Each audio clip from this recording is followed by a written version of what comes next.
Artigo de diretor do Simpro é publicado em diversos sites. Leia abaixo artigo de Raimundo Camir, diretor da Secretaria de Políticas Sociais do Simpro, sobre o Dia Internacional dos Povos Indígenas. Artigo originalmente publicado nos portais Brasil de Fato, Brasil Popular e Revista Fórum. O respeito aos povos indígenas não pode estar restrito à história. Raimundo Camir. Se analisarmos atentamente, perceberemos a riqueza e a importância da cultura indígena na construção da identidade nacional brasileira.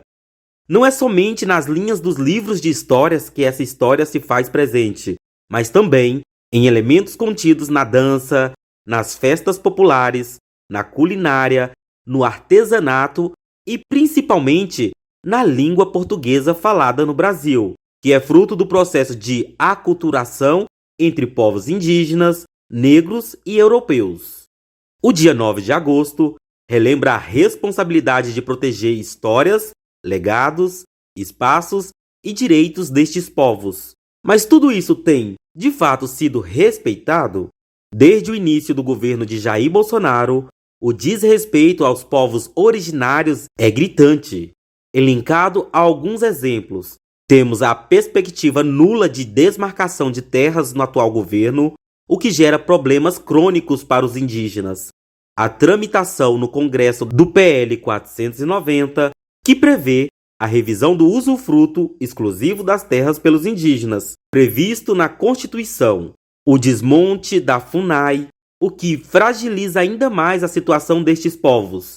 A drástica destruição da Amazônia, fato que atinge diretamente os povos originários, além do desmatamento e da retirada de riquezas vegetais e minerais de forma criminosa. O relatório Violência contra os Povos Indígenas do Brasil, divulgado em 2020 pelo Conselho Indigenista Missionário, CIMI, apresenta bem o retrato de um ano trágico para os povos originários no país. A grave crise sanitária provocada pela pandemia do coronavírus, ao contrário do que se poderia esperar, não impediu que grileiros, garimpeiros, madeireiros e outros invasores intensificassem ainda mais suas investidas sobre as terras indígenas. O resultado é o aumento de casos de tortura, perseguição, massacre e desrespeito. Toda esta destruição pode ser vista em números. Nos últimos anos, mais de 1 bilhão de árvores foram perdidas, caracterizando o maior desmatamento da história.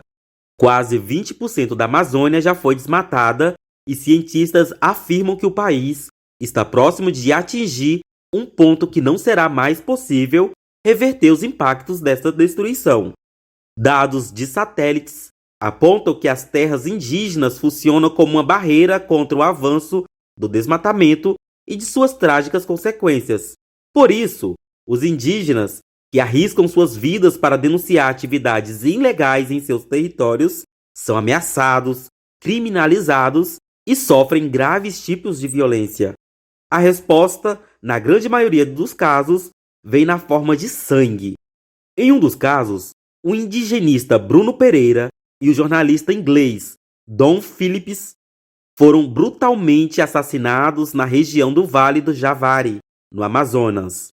A exemplo de outros indigenistas, Bruno, que atuava como colaborador da União das Organizações Indígenas do Vale do Javari, Univaja, entidade mantida pelos próprios indígenas, denunciou que estaria sofrendo ameaças na região.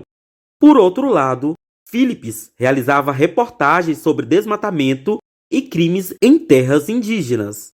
Ao confrontarem e mostrarem os interesses escusos dos garimpeiros e exploradores, os dois foram executados, fato corriqueiro na região. O dia 9 de agosto, Dia Internacional dos Povos Indígenas, devem ser lembrados por todos e todas nós em respeito a toda importância e legado, mas como uma forma de conscientizar sobre a inclusão dos povos indígenas na sociedade, alertando sobre seus direitos, pois muitas vezes são marginalizados ou excluídos da cidadania. O respeito aos povos indígenas não pode estar restrito à história. É preciso pensar além dos livros. Raimundo Camir é professor da Rede Pública de Ensino do Distrito Federal e diretor do Simpro DF.